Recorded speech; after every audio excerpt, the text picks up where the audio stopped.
नमस्कार, प्रभात समाचार लाईव्हमध्ये आपलं सर्वांचं स्वागत करतो.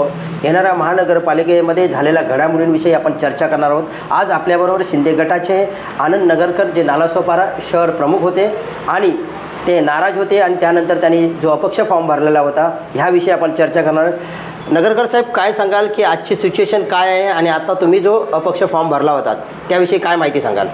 बघा, अपक्ष फॉर्म हा झाला नंतरचा विषय.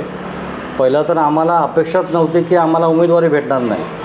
आज जो फॉर्म्युला ठरला तो फॉर्म्युलाच खरा मान्य करण्यासारखा नव्हता. आणि जर महायुतीत फॉर्म्युला ठरला तर असं ऐकण्यात आलं होतं की 24 देणार. तर 24मध्ये मी बसणारच होतो हे मला खात्री होती आणि मला वरिष्ठांनी पण खात्री दिली. मला 2.5 वर्षापूर्वी सांगण्यात आलेलं की तुम्ही उमेदवारीची तयारी करा आणि त्याप्रमाणे मी तर शहर प्रमुख आहे, पूर्ण शहरातच काम करत होतो. पण जो माझा अपेक्षित जो मला वॉर्ड होता, जिथं माझा लिडिंग एरिया आहे, त्या लिडिंग एरियामध्ये मी नगरसेवकच्या यश मिळेल या हिशोबाने मी पूर्ण तयारी केलेली होती. आणि माझ्या भागात 3 वॉर्ड येतात. तिन्ही वॉर्डमध्ये 12च्या 12 उमेदवारी ही भाजपला देण्यात आली. ही मला अपेक्षाच नव्हती, माझ्या कार्यकर्त्यांना अपेक्षा नव्हती, माझ्या पदाधिकाऱ्यांना अपेक्षा नव्हती. काय सर तुमची अपेक्षा होती की तुम्ही एक महायुतीचे एक घटक होतात, त्यामुळे तुम्हाला ह्या 3 प्रभागामधून 12 उमेदवारांमधून काहीतरी उमेदवार मिळतील आणि तुमचं नाव तर अत्यंत चर्चेत होतं आणि तुम्हाला नक्की सीट मिळणार असं फायनल होतं. काय सांगाल त्याविषयी? बघा, ऐकू आत्ता असं आहे, खरं खोटं माहीत नाही, ते माहिती पडेल. मी पण त्याची चौकशी करतो आहे. वरच्या लेवलला मला ऐकण्यात असं आलेलं आहे आणि आपण चॅनलला बघत असाल बाकी ठिकाणी पण अशा घडामोडी झाल्यात की काहीतरी आर्थिक घडामोडी झालेल्या आहेत. तिकीटं विकत देण्यात आलेली आहेत, विकत घेण्यात आलेली आहेत. तर त्या व्यवहारात माझी पण कातडी लागली का अशी मला आता शंका यायला लागली. की तुम्ही आजच्या घडीला तुम्ही विचारून बघा ना. आज विधानसभा कार्यक्षेत्रामध्ये विचारा, मी लोकसभेला काम केलं आहे, विधानसभेला काम केलं आहे. माझ्यावर बोट ठेवण्यासारखा कुठलाच त्यांच्याकडे पॉईंट नाही की याला उमेदवार देता येत नाही म्हणून. आणि जर मी आज उमेदवार लढवतो आहे तर तिळ मात्र शंका नाही हे मी तुमच्याच चॅनलला ह्या आधीच्या मुलाखतीत इच्छुक उमेदवार म्हणून मी ज्यावेळी सांगितलं तेव्हा मी सांगितलेलं, आज पण सांगतो आहे. आज मी अपक्ष भरतो आहे ना, तरीसुद्धा मला निवडून यायची ताकद होती. आता मला नक्की माझे विरोधक कोण माहीत नाहीत, मी कोणाच्या विरोधात उभं राहणार होतो, पण अपक्षसुद्धा मी निवडून आज येऊ शकत होतो. अपक्ष फॉर्ममध्ये टेक्निकल अनुमोदकची सही राहिल्यामुळे तो रिजेक्ट झाला. हे माझं दुर्भाग्य आहे आणि समोर त्यांचं चांगलंच भाग्य झालं आहे. नाही तर मोठ्या घडामोडी तुम्हाला इथे बघायला भेटल्या असत्या आणि ही बातमी आमचे मुख्य नेते शिंदेसाहेबांच्या कानावर गेली असती आणि त्यांना कदाचित पश्चाताप झाला असता की महायुती करण्यापेक्षा इथे आपण शिवसेना वेगळी आणि भाजपा वेगळी असं लढवणं हेच योग्य होतं. कारण 115मध्ये आमचे असे पण 20-25 निवडून आलेच असते की मी तर होतोच. माझ्यासारखे अजून पण पदाधिकारी असतील, तुम्ही आज चौकशी करा, त्यांच्या पण सीट लागल्या असत्या. मग आज काय मोठी वेगळी जादू होते. आज त्याच्यामध्ये पण बायफर्फिकेशन भरपूर झालेलं आहे.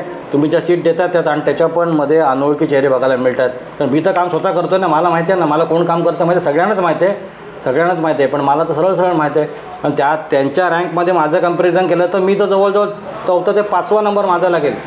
5व्या नंबरवर माझं नाव नाही आलं तर सांगा मला. साहेब, आता नेमकी तुमची म्हणजे एक तर संघटना म्हणून, शिवसेना संघटना म्हणून किंवा तुमची वैयक्तिक ह्या इलेक्शनमध्ये नेमकी भूमिका काय असेल? काय संभ्रम अवस्था करून ठेवले हो, एकदम संभ्रम अवस्था ठेवले करून की त्यांना आमच्या पदाधिकाऱ्यांना नक्की काय अपेक्षित काय, म्हणजे आम्ही सोडून गेलं तरी चालेल, शिवसेना संपली तरी चालेल, मग तुम्ही कशाला हे सगळं हे नाटक करून ठेवलेलं? पदाधिकाऱ्यांना असं वाटलं पाहिजे की काय धोका झाला नाही पाहिजे. आपले पदाधिकारी माझ्या हाताखालचे सगळे जे माझ्या हाताखालचे नाही म्हणताना माझ्याबरोबर काम करणारे जे पदाधिकारी आहेत, विभाग प्रमुख आहेत, शाखा प्रमुख आहेत, गटप्रमुख आहेत, आज ते काय करतील सांगा मला? ते काय डिसिजन घेतील? मला एकटाला तर डिसिजन घेता येणार ना. मी यांच्यासारखा नाही. मी माझ्याबरोबर असल्यानंतर मी वरिष्ठ आहे, शहर प्रमुख म्हणून मला सगळा विचार करावा लागतो ना. मी आज चुकीचा निर्णय घेणार पण नाही, घ्यायचा झाला तरी मला सगळ्यांना विचारायला लागेल, माझ्या पदाधिकाऱ्यांना विश्वास घेऊन करायला लागेल. वैयक्तिक लेवलला असे विचार करून असे साटेलोटे करून अशी कुठली संघटना वाढवणं सोपं नाही. एक नाव चांगला असलेला बाळासाहेबांचा पक्ष असं जर कोण संपवायला निघाला असेल तर एकदम चुकीचं आहे. कारण मी लहानपणापासून हाफ चड्डीवर सगळे कामं बघत आलो. शिवसेना जवळ न बैठलेली आहे. 4-5 वर्ष मी आज पदाधिकारी आहे, मुख्य पदाधिकारी. त्याला तुम्ही डावलताय आणि 100% निवडून येणारा कुठंही चौकशी करा. नालासोपारा विधानसभा असेल, वसई तालुक्यात कुठे चौकशी करा. साहेब, एकंदर असं गणित दिसतं आहे की पालघरमध्ये शिंदेगड शिवसेना ही जास्त प्रमाणात वाढत आहे आणि वाढताना पालघरला चांगल्या प्रकारचा प्रतिसाद मिळत आहे. हे भाजपला कुठेतरी भविष्यात डोकेदुखी होऊ शकतं आणि वाढवण बंदरसारखे असे चांगल्या प्रकल्प आहेत आणि त्यांचंच वर्चस्व भाजपचं असावं, ह्यासाठी गनिमी कावाने शिंदे गटाला इथे कुठे कमी डावळलं आहे असं वाटतं का? नक्की नक्की नक्की अगदी तुम्ही बरोबर बोललेला आहात होलम साहेब. हा असाच विषय आहे, कारण मला बजेटचं चांगलं नॉलेज आहे. मला वाढवण बंदर आणि अजून त्यांचे प्रकल्प, मेट्रो हे कसे इथं वर्ग होतील, महानगरपालिकामध्ये कसं ह्यांचं सगळं कॅल्क्युलेशन चाललं आहे ना, ह्याचा मला पूर्ण अभ्यास आहे. आणि हे सगळ्यांना माहिती आहे की माझा राजकीय आणि प्रशासकीय अभ्यास माझा चांगला आहे, ह्या सगळ्यांना माहिती आहे. हेच त्यांना जड जाणार होतं. हे जर भाजपाला इच्छा नसेल असं माझ्यासारख्या पदाधिकाऱ्याला ते नगरसेवक बनवायचं, तर ह्याचा अर्थ त्यांना पूर्ण अभ्यास होता की हा नगरसेवक शिवसेनेचा आपल्याला जड जाईल आणि त्यांना पारडं जड त्यांना भाजपाचं स्वतःचं ठेवायचं आहे. जर महायुती म्हणून अशी बोलायची वेळ आणली फर्स्ट टाईम, हे मला पण चुकीचं वाटतं. कारण मी महायुती म्हणून धर्म पाळलेला आहे, लोकसभेत काम केलं आहे, विधानसभेत काम केलं आहे, कधी उलटं सुलटं काम करून नाव पक्षाचं खराब करून दिलेलं नाही. पण आज पक्ष काय वेळ आणून ठेवतो हे कळत नाही. माझ्यासारख्या शेकडोनी पदाधिकाऱ्यांचे मला फोन येत आहेत. आमचे शिवसेनेचे ग्रुप आहेत, फेसबुकवर तुम्ही चेक करा. मी जरा कमी वापरतो मीडिया, पण तुम्ही चेक करा, त्यांचे विचार बघा, त्यांच्या पण मुलाखती घ्या. असे कित्येक पूर्ण सगळीकडेच झालं आहे म्हणा, पण निदान मी माझ्या याच्या वसई तालुक्यापुरतं किंवा महानगरपालिकापुरतं, वसई विरार महानगरपालिकापुरतं चर्चा करायचं झालं तर कित्येक लोकांच्या बाबतीत असं झालेलं आहे. ही चुकी केलेली आहे मोठी. महायुतीचा निर्णय हाच मोठा चुकीचा निर्णय झालेला आहे माननीय उपमुख्यमंत्री आमचे मुख्य एकनाथ शिंदे साहेबांकडनं आणि बाकी इतर पदाधिकारी. साहेब, असं बोललं जातं, मी ज्या व्यक्तींना भेटतो आणि भाजपच्या पण काही पदाधिकाऱ्यांना भेटतो, नाराज पदाधिकारी आहेत ते असं सांगतात, कुठचंही गनिमी काव्याने किंवा चाणक्य वृत्ती वापरून महानगरपालिका सत्ता, बहुजन विकास आघाडीची सत्ता जी नष्ट करून भाजप सत्ता मिळवण्यासाठी प्रयत्न करणार आणि 100% भाजप ते गनिमी कावा आखत आहे आणि तेच सत्यात उतरेल असं लोक बोलतात. याविषयी काय थोडक्यात सांगाल? असावं पण आज जर तुम्ही जे दिखवलेले पदाधिकारी आहेत त्याच्यामुळे काय गणित बदलेल हे पण सांगू शकत नाही. आम्ही खरे समाजकारणी आहे, पण आम्ही राजकारणात उतरलो तर जे तुम्हाला अपेक्षित आहे, ज्यांनी ही पापं जे आमच्या विरोधात केलेली आहेत त्यांना जे अपेक्षित आहे ते पलटवण्याची ताकद पण आम्ही कार्यकर्ते ठेवतो, एवढं ते लक्षात घ्यावं. आणि चित्र तुम्हाला बघायचं असेल तर तुम्हाला चित्र पलटलेलं पलटलेलं बघायला मिळेल, हे लक्षात घ्या. हे वेळेत पदाधिकाऱ्यांना आमच्याशी संपर्क, आज पण मला कोणाचा कॉल आलेला नाही. माझा जेव्हा ही सगळी तयारी चालली निवडणुकीची तेव्हा कुठल्याही पदाधिकाऱ्यांनी मला संपर्क केलेला नाही. जाणीवपूर्वक माझं तुमचं काम होतंय करून मला अंधारात ठेवण्यात आलं. कुठल्याही प्रकारची मला जाणीव करण्यात नाही आली की तू असं बोल, तू जाऊन भांड, काही सांगण्यात नाही आलं. तुमचं काम झालं आहे. जर आपल्याला पदाधिकारीच वरचे आश्वासन देतात तर कशाला काय करायचं? कारण मला तर कन्फर्म शीट होती, माझ्याकडे कॉम्पिटिशनच नव्हतं ना कुठलं. मध्ये मी 4 उमेदवार आमचे जेव्हा ठरलं होतं की इन केस महायुती नाही झाली तर म्हणून मी 4 उमेदवार शहर प्रमुख म्हणून आमचे मी तिथे हजर ठेवलेले. त्यात मला वाटलं की दोन जर विभागणी झाली तर एक महिला एक पुरुष आरक्षणप्रमाणे कोणालाही मिळेल. पण अशी अपेक्षा नव्हती की तिन्ही वॉर्डात तुम्ही भाजपच्याच लावाल. मग कसली महायुती केलीत तुम्ही? कसली महायुती? आणि शिवसेनेने कसं काम करायचं? प्रत्येकाची विचारधारा वेगळी आहे. शिवसेनेची विचारधारा वेगळी आहे, कामाची पद्धत वेगळी आहे, सगळ्यांना माहिती आहे. मग आम्ही काय दुसऱ्या पक्षाच्या बरोबर त्यांच्या विचारधारेप्रमाणे काम करू का? आम्ही काय अपेक्षा काय पदाधिकाऱ्यांना अपेक्षा काय? नक्कीच. अपने साथ में विभाग प्रमुख जयराम पंडित जी, सर क्या बताएंगे? सर ने जितनी मेहनत की थी और आप जोर से ताकत लगा दिया था, ये इलेक्शन में क्या हो गया कि आपको ये वेस्ट से कोई भी सीट नहीं दिया, 12 से 1 भी? सर देखिए, नमस्कार, जय महाराज। ये सर प्रमुख साहब है, नमस्कार। मैं ये बोलना चाहता हूँ सर, हम लोग 29 तारीख को रविंद्र साहब के फाटक साहब के पास गए थे, ऑफिस में एवरसेन में गए थे। तो वहाँ पे हमको मालूम पड़ा कि सर का टिकट मिलेगा। फिर वहाँ से हमको ऐसा मालूम पड़ा साहब वहाँ पे नहीं मिले, तो फिर वापस हम लोग आ गए। तो वहाँ से आने के बाद ऐसा लगा, मुझे ऐसा मैसेज मिला जो उनको टिकट नहीं मिला करके, ठीक है। तो हम लोग अच्छा काम कर रहे हैं। अब हमारा पूरा तैयारी था जीत के लाने का, हमारा सर प्रमुख आनंद नगरकर साहब का पूरा तैयारी था पूरा जीत के लाने का। और हमें ऐसा निराशा लगा जब उनको लगा मुझे टिकट उनको नहीं मिल रहा है। अभी भाजपा ने क्या किया नहीं किया मुझे मालूम नहीं, पर फिर हम लोग ने अपक्ष में फॉर्म भरा। तो नसीब ऐसा था जो अपक्ष में कोई कारण कुछ उसमें छूट गए थे, तो उसके कारण जो है वो फॉर्म रिजेक्ट हो गया। अभी हम निराश है फिलहाल, अभी जो कुछ है अभी आगे देखते हैं क्या करना है। फिलहाल अभी हमें शिवसेना के लिए काम तो करना है, फिर आगे देखते हैं। सर, जय महाराष्ट्र। साहेब काय सांगाल एकंदर आता जे इलेक्शनचं जे वातावरण कसं असेल आणि तुम्हाला ह्या वातावरणावरती वसई विरार शहर महानगरपालिकेचं भवितव्य काय वाटतं? वसई विरार महापालिकेमध्ये आम्हाला स्वतः परिवर्तन करायचं होतं. आम्हाला आमच्या मित्रपक्षाबरोबर म्हणजे महायुतीसोबत राहून परिवर्तन करायची आमची स्वतःची पण इच्छा होती. पण परिवर्तन करताना महायुती म्हणून एका बाजूने कसं होणार हे? आज समीकरणं सगळी बदललेली दिसतात, बदलत आहेत समीकरणं. आम्हाला आज भाग पाडला जाईल कदाचित की एक तर तिकीट घ्या आणि महायुतीतनं लढा, आणि जर महायुतीत नाही झाली तर मग तुम्ही अपक्ष लढा. लढाई आमच्यात लागेल. कोणामुळे लागली बघा, का लागली बघा. आज असं झालंच नसतं जर महायुती नसते. आणि आम्ही मगाशी पण तुम्हाला बोललो मी 115च्या 115 आम्ही उभे केले असते उमेदवार. म्हणजे ही संघटनेला धोक्याची घंटा आहे का? नक्कीच धोक्याची घटना हो, नक्कीच. मी एकदम जबाबदारीने बोलतो.